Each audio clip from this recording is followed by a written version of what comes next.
que seria esse biofilme aí, tá? Os micro-organismos, eles podem aderir e formar biofilmes na superfície para se protegerem das condições adversas do meio ambiente.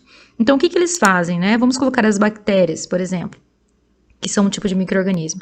Elas vão se unir entre elas, vão aderir em algum local, com superfície, alguma superfície, né? E elas vão formar biofilmes, que seriam tipo filmes superficiais mesmo, ali no ambiente, né? Em cima de algum utensílio ou na superfície de algum equipamento, tá? Na indústria de alimentos, a formação então desses biofilmes que eu falei para vocês, né, sobre a superfície que vai entrar em contato com o alimento, é fonte então potencial de contaminação de micro-organismos, tanto os patogênicos, que são aqueles que causam doenças, como aqueles deterioradores, né?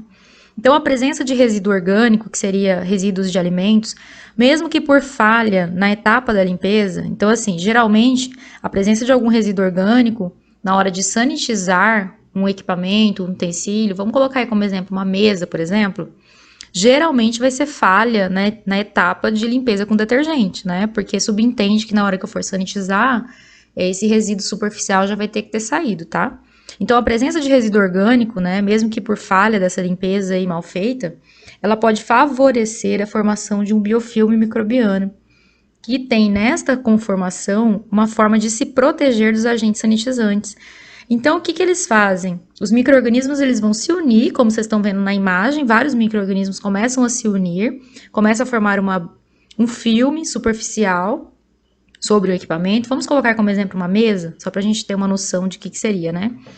E aí, quando a gente vai jogar o produto sanitizante, o agente sanitizante, essa capa, essa película, né, vai ser uma película protetora que eles vão formar, que vai chamar com glicocálix, tá? Eles começam a produzir essa barreira protetora aí, para eles se defenderem, né?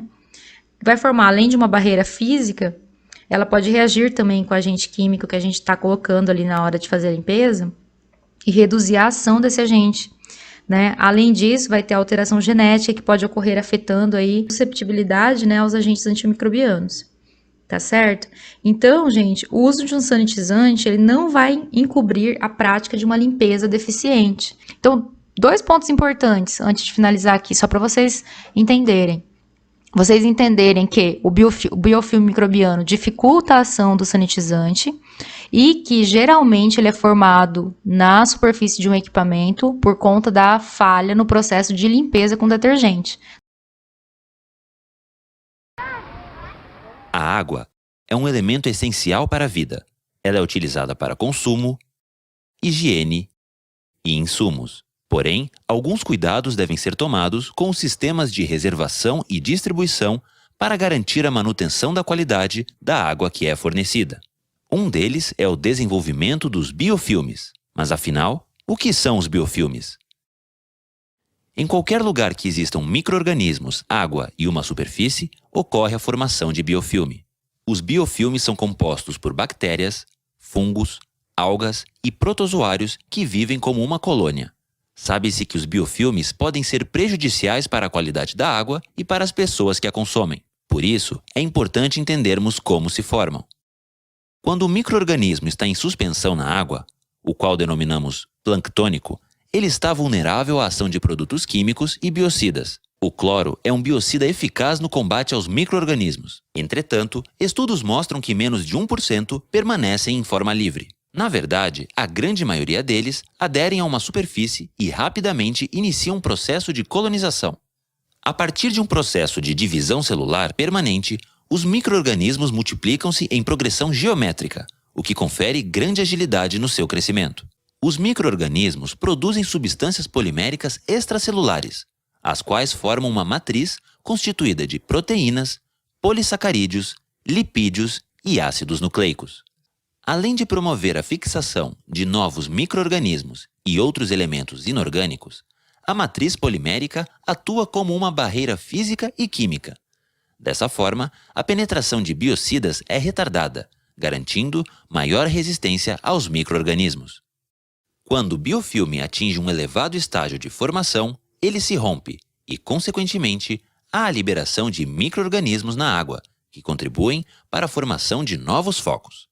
Os biofilmes podem albergar bactérias oportunistas ou patogênicas, como legionelas, pseudomonas, Escherichia coli, e dessa forma, a água passa a funcionar como um veículo de transmissão, seja por consumo, contato ou inalação de gotículas. Em hospitais, a situação é ainda mais alarmante, já que os biofilmes podem ser responsáveis pelo agravamento clínico de pacientes imunocomprometidos, como idosos ou doentes crônicos. Os biofilmes também podem contribuir com processos de corrosão de estruturas metálicas, provocados principalmente por bactérias anaeróbicas. Sabe-se que os biofilmes são grandes causadores de prejuízos em infraestrutura para as empresas, uma vez que obrigam trocas inteiras de tubulações e peças metálicas e ações de manutenção corretiva. Por último, os biofilmes podem alterar padrões organolépticos da água, como sabor, odor e cor.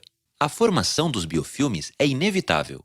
O seu desenvolvimento ocorrerá em qualquer local que tiver contato com a água: reservatórios, tubulações, torneiras e chuveiros, torres de resfriamento, bebedouros, leitos filtrantes, filtros e dentes. Para combater os biofilmes e retardar o seu processo de recrescimento, são necessárias ações de manutenção por meio de higienizações periódicas de reservatórios, tubulações e outros sistemas de água. Monitoramento por meio de análises laboratoriais regulares para validar e identificar problemas na qualidade de água.